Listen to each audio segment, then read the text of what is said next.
Hi, welcome to Danielle's Backyard. Today we are canning pickled beets. In here I have water that is almost to a boil. I have my bigger beets and my smaller beets. These I'm going to leave whole, and these I may quarter or cut in half depending on size.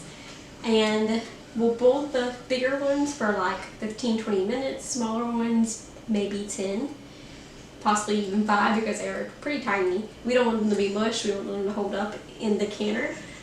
And here we have about 1.5 gallons of water. It takes a good bit of water to fill a water bath canner to cover 1 inch of your jars. So I'm going to bring this water up to heat and have it ready because these beets don't take very long.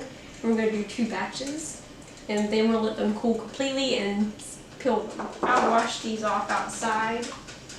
But like I said, we're going to be peeling them and we'll run them under water after they come out of here. But I'll come back once I get these all cooked up for like 10-15 minutes. Okay, so I'm going to check my biggest beet in the pot and I can stick my fork in it, so I'm going to call these done because I don't want them mushy, just want them tender. I've tried to pickle beets before without doing this method and the beets were so hard you couldn't even bite them. So this part is crucial to get tender enough beets to even eat. Now we're going to put them in this bowl and let them cool. And then put our bigger beets in here to get going.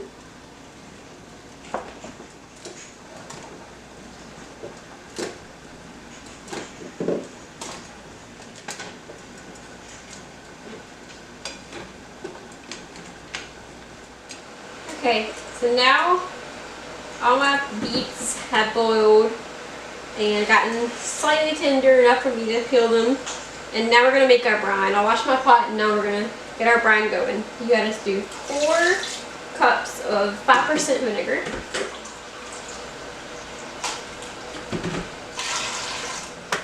2 cups of water. It calls for 2 cups of sugar, but I don't like sweet pickles of any kind, so I'm just going to do half a cup. 2 cinnamon sticks and some whole cloves. It says 12 in the recipe, but I just do like a little small palmful and tie this up. I am not good at tying cheesecloth, so.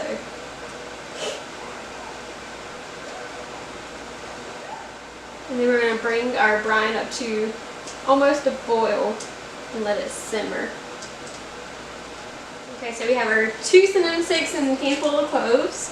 We add that, and now we're going to bring our brine up to almost a boil and let it simmer for a few minutes, and then we'll be ready to fill our jars after we get our beets peeled. 1.5 teaspoons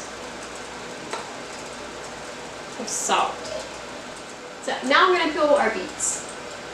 After you boil them, they're pretty easy to peel. The skin comes right off. So I'm going to do the rest of those and then I'll come back when I start filling my jars. Okay, so our brine has been simmering. I've gotten quite a few of the beets peeled, those little tiny ones. It was getting to be such a pain in the butt trying to fill those tiny ones that I just said the chickens couldn't have them. So I'll fill as many jars as I can of my kinds and see what we can get in this canner. Because I want pretty decent sized chunks. I may do slightly smaller ones. And some.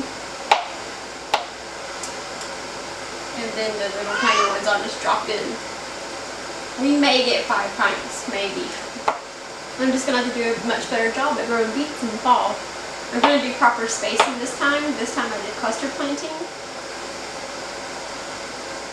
Sometimes canning is just like doing small batches.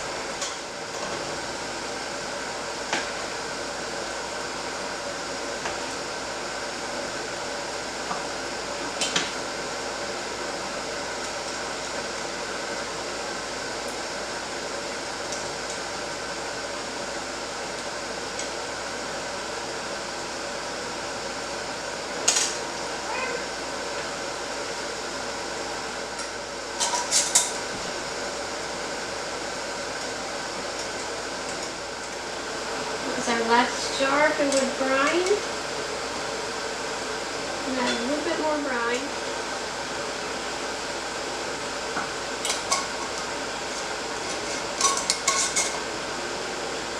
Finger tight on your jars.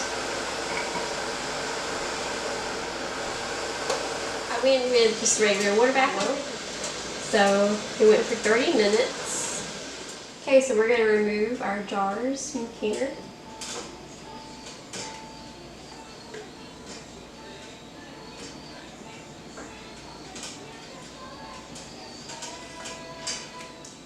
You do not touch them for 12 hours minimum. And if they have not sealed after 12 hours, I would just put them in the fridge. You wait till 24 hours. And those are our 5 pints. That gives me a total of 10 pints. I will show you a finished jar. This jar had more of the Detroit red beets in it, which is why it's such a pretty color. And that gives me a total of 10 pints of pickled beets on the shelves. And we'll grow more in the fall. I'll probably focus more on the Detroit Reds because they're so pretty. But that is it for today's video. We got 10 pints of pickled beets on pantry shelves, and we'll be growing more in the fall. So come back to Danielle's backyard to see more food being grown.